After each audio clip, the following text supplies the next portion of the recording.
Thank you, Bob and Carol. We're going to have to do Lift Up the Trumpet one of these days, don't you think? Yeah. Well, good morning, church.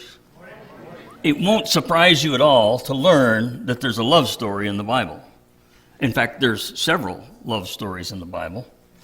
And there's one overarching love story that we're going to talk about today. It's one of the great stories of the Bible. In fact, it's a metaphor that I think is as strong as the sanctuary message is. The message, all the symbolism and everything in the sanctuary. I think this love story is just as strong of a symbol for our church, for our family. And so we're going to look at it and read it. It's about the Goel.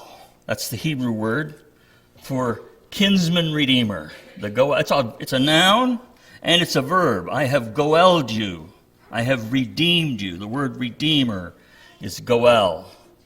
We're going to look at it through the book of Ruth. And in fact, Ruth being as short as it is, how many chapters? 4. We're going to read all 4. So, just so we don't miss any of it, right? So if you want to follow along, I am not going to read it to you in a 400-year-old language. I'll try and update it a little.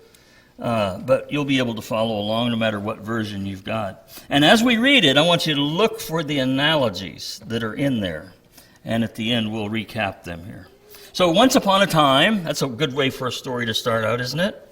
It was back in the days when the judges led Israel. There was a famine in the land. A man from Bethlehem in Judah left home to live in the country of Moab. He and his wife and his 2 sons. The man's name was Elimelech. His wife's name was Naomi. And just so you know, for later in the reference, Naomi means sweet.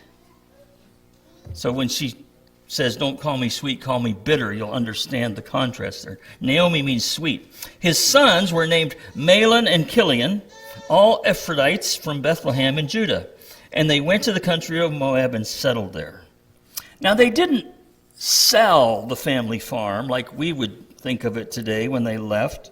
More accurately, to compare it to the way it would happen today, they leased it. And the year of Jubilee, it will come back. In fact, this system that God set up is a great system for property ownership. The only thing that comes closest to that is in Hawaii. It's very difficult to buy land in Hawaii. What you get is a 100-year lease. And at the end of that, it goes back. But this is a quote here from a little booklet called The Ministry of Health and Healing. And the author says this: in God's plan for Israel, every family had a home on the land with sufficient ground for cultivating. Thus were provided both the means and the incentive for a useful, industrious, and self-supporting life. No human devising has ever improved upon that plan.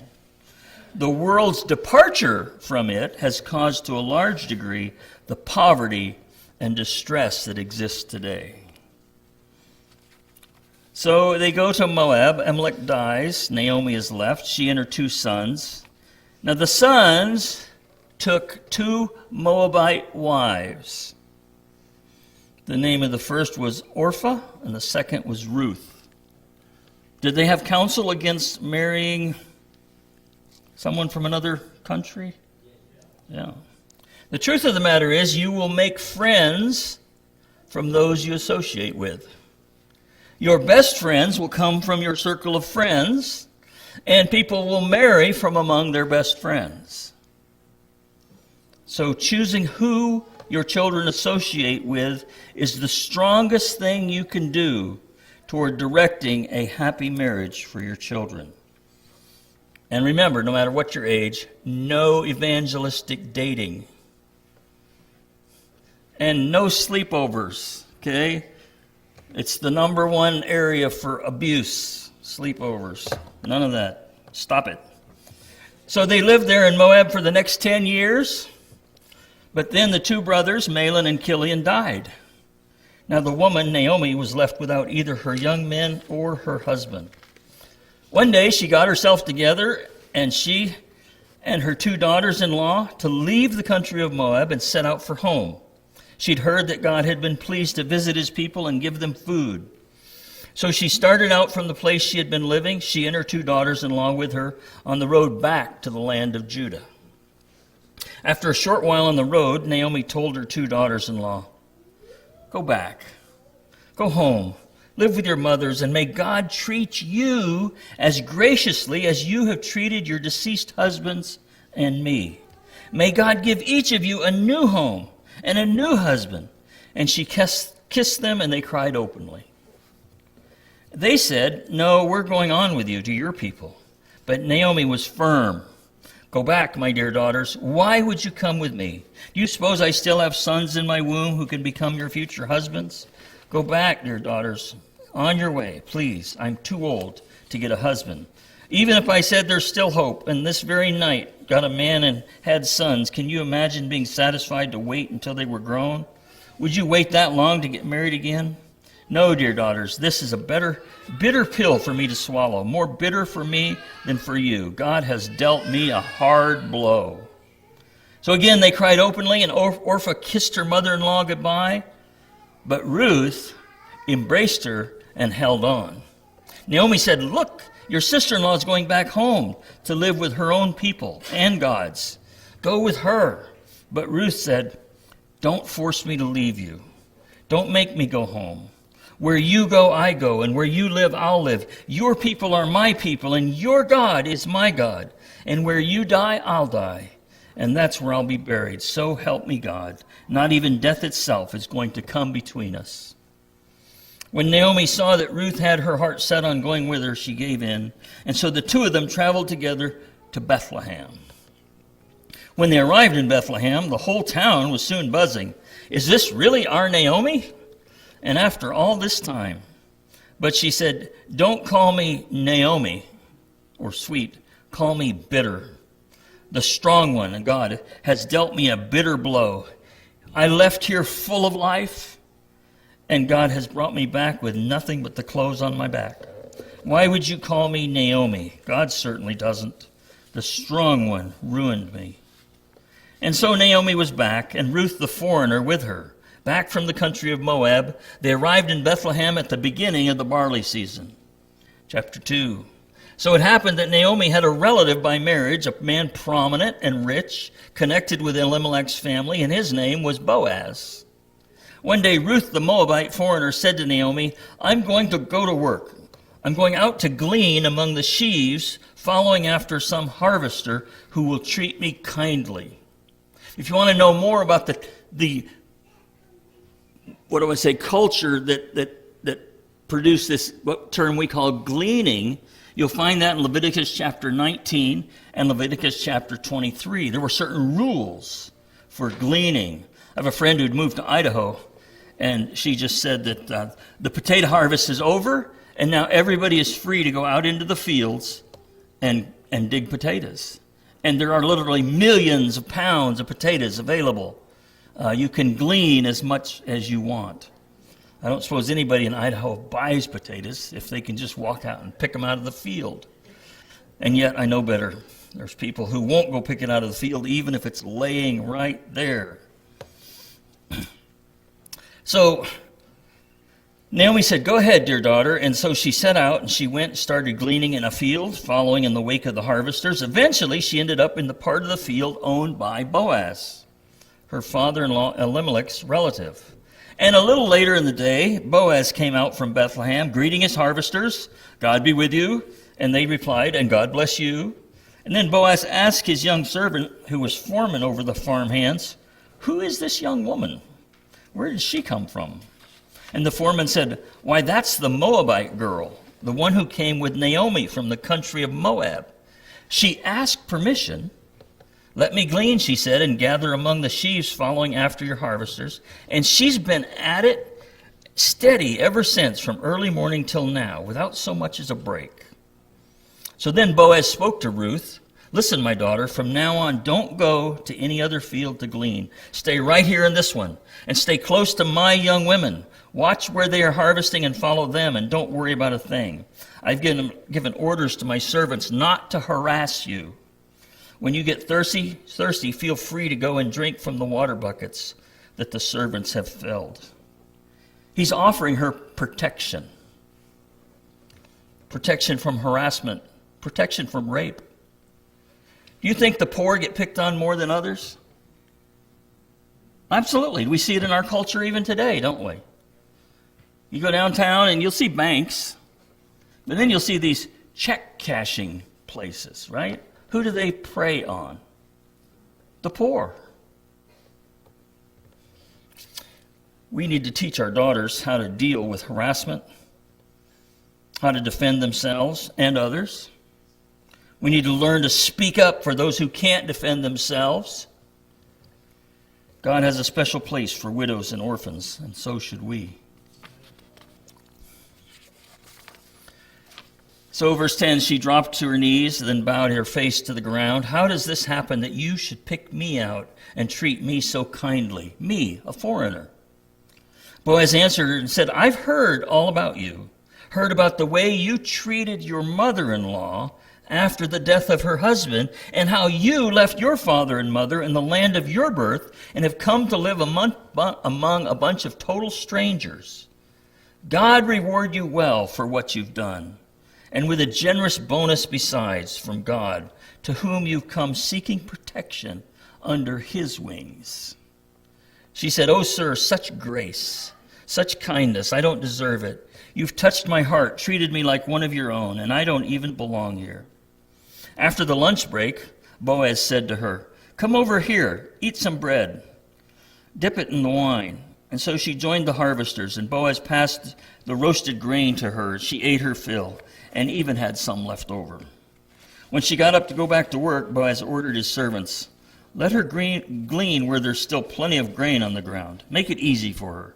Better yet, pull some of the good stuff out and leave it for her to glean. Give her special treatment. Ruth gleaned in the field until evening. When she threshed out what she had gathered, she ended up with nearly a full sack of barley. She gathered up her gleanings, went back to town, and showed her mother-in-law the results of her day's work. She also gave her the leftovers from her lunch. And Naomi asked her, So, where did you glean today? Whose field? God bless whoever it was who took such good care of you. And Ruth told her mother-in-law, The man with whom I work today, his name is Boaz. Naomi said to her daughter-in-law, Why, God bless this man. God hasn't quite walked out on us after all. He still loves us in bad times as well as good. Naomi went on, That man, Ruth, is one of our circle of covenant redeemers, a close relative of ours. Ruth the Moabitess said, Well, listen to this. He also told me, Stick with my workers until my harvesting is finished. Naomi said to Ruth, That's wonderful, dear daughter. Do that. You'll be safe in the company of his young women. No danger now of being raped in some stranger's field. So Ruth did it. She stuck close to Boaz's young women, gleaning in the fields daily until both the barley and the wheat harvesting were finished. And she continued living with her mother-in-law. One day, her mother-in-law Naomi said to Ruth, My dear daughter, isn't it about time I arranged a good home for you so you can have a happy life? And isn't Boaz, our close relative, the one with whose young women you've been working? Maybe it's time to make our move. Tonight is the night of Boaz's barley harvest at the threshing floor. So, take a bath, put on some perfume, get all dressed up, and go to the threshing floor. But don't let them know you're there until the party's well underway and he's had plenty of food and drink. When you see him slipping off to sleep, watch where he lies down, and then go there, lie at his feet, and let him know that you are available to him for marriage. Then wait and see what he says. He'll tell you what to do. So Ruth said, If you say so, I'll do it, just as you've told me.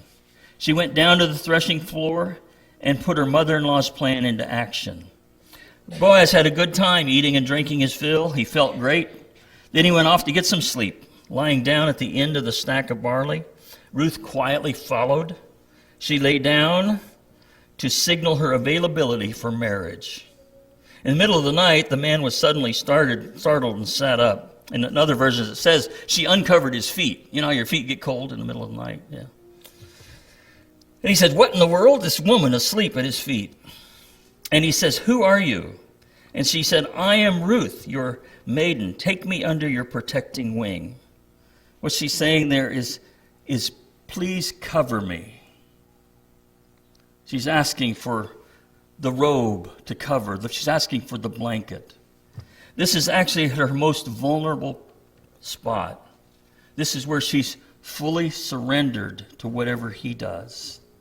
Very hard decision to finally get to. She says, you're my close relative. You know, in the circle of covenant redeemers, you do have the right to marry me. Boaz, he says, God bless you, my dear daughter. What a splendid expression of love. And when you could have had your pick of any of the young men around. And now, dear daughter, don't you worry about a thing. I'll do all that you could want or ask. Everybody in town knows what a courageous woman you are, a real prize. You're right. I am a close relative to you, but there is one even closer than I am. So stay the rest of the night. In the morning, if he wants to exercise his customary rights and responsibilities as the closest covenant redeemer, he'll have his chance. But if he isn't interested, as God lives, I'll do it. Now go back to sleep until morning. That word goel, kinsman redeemer, meant several things. You could be redeemed from slavery. If you had gone into debt to the point where the creditors had sold you into slavery, your goel, your kinsman redeemer, could have said, that's not right to have, cousin so-and-so as a slave. Let's pool our money and let's get him out of slavery. You could also redeem the land. If they had leased it out, you could, pool your money and redeem it back. The word goel also meant avenger. If one of your relatives had been unjustly killed, it was your job to avenge that, to make sure this person got hauled to the court of justice, to be seen that justice was carried out. Also, the word goel would be the overseer in a lawsuit. He's the one that would take a look at that. And then the word goel was someone who would marry the widow of the closest kin to have children by that, so that his name, the children then would be the name of their father, not his name, so that his name could continue in the lineage there. But in order to be a goel, there's several things. You had to be a kinsman. You must be able to perform, have the money or availability. You must be willing, and you must assume all the obligations. So Boaz, here is Boaz, the Lord of the harvest, right? The kinsman redeemer. He meets all the criteria here. So Ruth slept at his feet. Verse 14, Ruth slept at his feet until dawn, but she got up while it was still dark and wouldn't be recognized. Then Boaz said to himself, no one must know that Ruth came to the threshing floor. I'm here to tell you, Boaz has the integrity of Joseph. When a young woman makes herself available at your feet of your bed in the middle of the night, there's very few men would have been able to resist that temptation. So Boaz says, bring your shawl you're wearing and spread it out. She spread it out, and he poured it full of barley, 6 measures, and put it on her shoulders. Then she went back to town. When she came to her mother-in-law, Naomi asked, and how did things go, my dear daughter? And Ruth told her everything that the man had done for her, adding, and he gave me all this barley besides. He told me, you can't go back empty-handed to your mother-in-law. Naomi said, sit back and relax, my dear daughter, until we find out how things turn out. This man isn't going to waste any time. Mark my words, he's going to get everything wrapped up today. So Boaz went straight to the public square, took his place there, and before long, the closer relative, the one mentioned earlier by Boaz, comes strolling by, and he calls him. Step aside, old friend, said Boaz, take a seat. The man sat down. Then Boaz gathered 10 of the town elders together, and he said, sit here with us. We've got some business to take care of, and they sat down.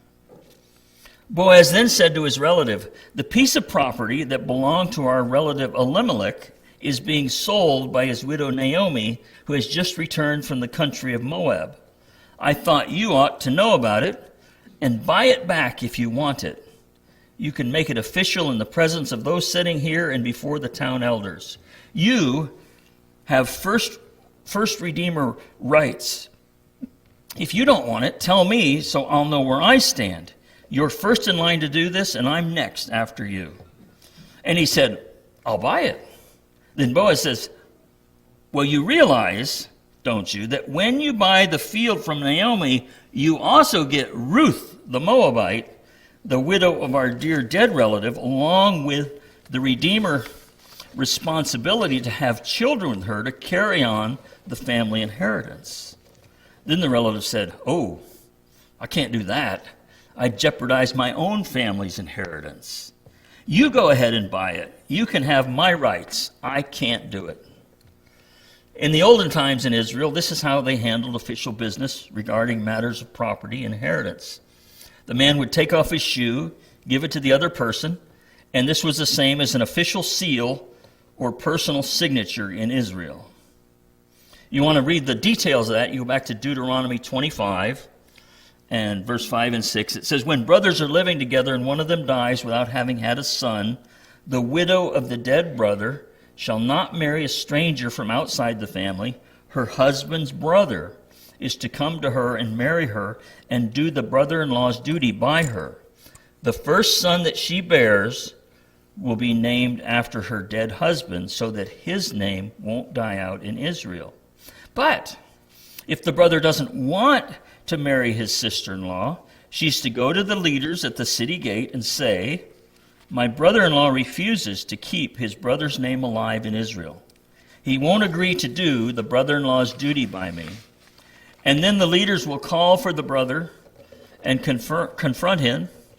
If he stands there defiant and says, 'I don't want her,' the sister-in-law is to pull his sandal off his foot, spit in his face, and say, 'This is what happens to the man who refuses to build up the family of his brother. His name in Israel will be Family No Sandal.'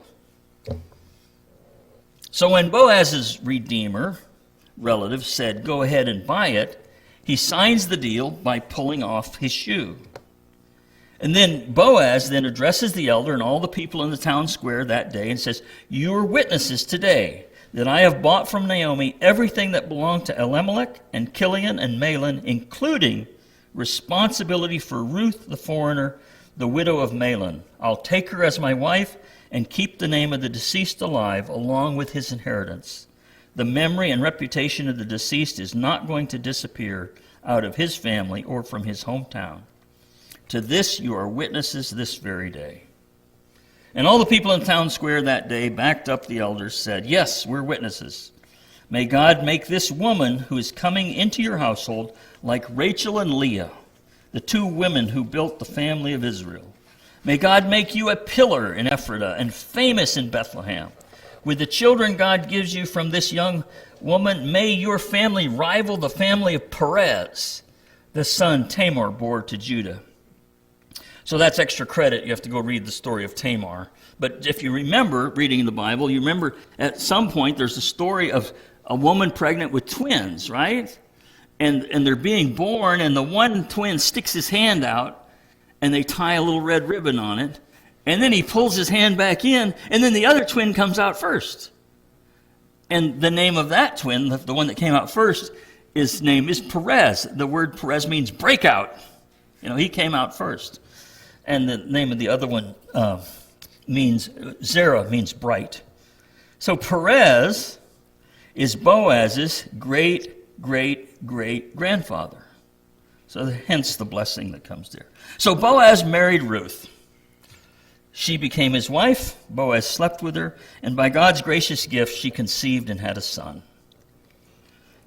The town women said to Naomi, "Blessed be God. He didn't leave you without family to carry on your life. May this baby grow up to be famous in Israel. He'll make you young again. He'll take care of you in old age, and this daughter-in-law who has brought him into the world and loves you so much, why, she's worth more to you than 7 sons." Naomi took the baby and held him in her arms, cuddling him, cooing over him, waiting on him hand and foot. And the neighborhood women started calling him Naomi's baby boy. But his real name was Obed. And Obed was the father of Jesse, and Jesse the father of David. And then it lists the family tree going on down there. What a great story, isn't it? Yeah, Ruth leaves it all behind to follow Naomi, to become the great-grandmother of David in the lineage of Jesus. Just like the disciples were called to leave it all behind, follow Jesus, right? And someday we'll see them honored in the early church and their place in eternity. So did you catch the symbols as we went through there? Naomi is a representation of Israel. And it's interesting that Naomi leaves her homeland. She is exiled away from her garden home. Ruth represents the Gentile bride who gets grafted into the family. Boaz represents the Goel. Boaz is the Goel, the kinsman redeemer. And he's also born in Bethlehem. Does that have a familiar ring to it? And it's the law of redemption. It's the land for Naomi. It's the law of the Levite marriage. Ruth, the Gentile bride. And then there's this covering robe or blanket offering protection, offering right standing for this person. And the redemption is sealed. We see the references to the sealing of redemption in Daniel 12 and Revelation 10 and Ezekiel 2, Zephaniah 5, Isaiah 29. All over Scripture, we see this sealing of the redemption. What the law could not do, grace did. You know, Ruth does not replace Naomi. Ruth learns of Boaz's ways through Naomi. And Naomi meets Boaz then through Ruth.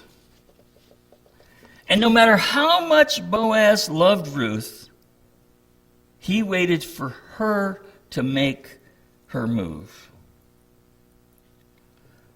And there's another who has put themselves in the place of the kinsman, who claims ownership of planet Earth, who says they have the right, the first right. But the real kinsman pays the price to take that place. And it's interesting, it's Boaz, not Ruth, who confronts that nearer kinsman. And without any doubt, Jesus is God's kinsman redeemer. Isaiah 54, verse 5, it says that I am your husband. I am your kinsman redeemer. I am your Goel. When he created us in his own image, he became our closest relative and took on the role of kinsman redeemer. And you can't understand Revelation 5 until you understand the book of Ruth. You won't know why they're standing around with this sealed up scroll and who is worthy? Who is worthy to open the scroll? It's the kinsman redeemer who's paid the price to be worthy to do that. And then Revelation chapter 6 on through chapter 19 is all about the trauma on this earth as he takes possession of that which he has paid for. It's a love story you're part of before we get to that great marriage supper of the Lamb where he takes his bride. And you're part of that love story. Just like Boaz, Jesus has showered blessings upon you. But just like Boaz waits for Ruth to be the one to initiate the big move, Jesus waits for you to make the full commitment and come to him so that he can become your kinsman redeemer. The Savior is waiting to enter your heart. Why don't you let him come in? There's nothing in this world to keep you apart. What is your answer to him? We're going to sing about redemption. Redeemed, how I love to proclaim it. It's number, are we going to do 338 or 337, Ruby? 338. 338. Okay.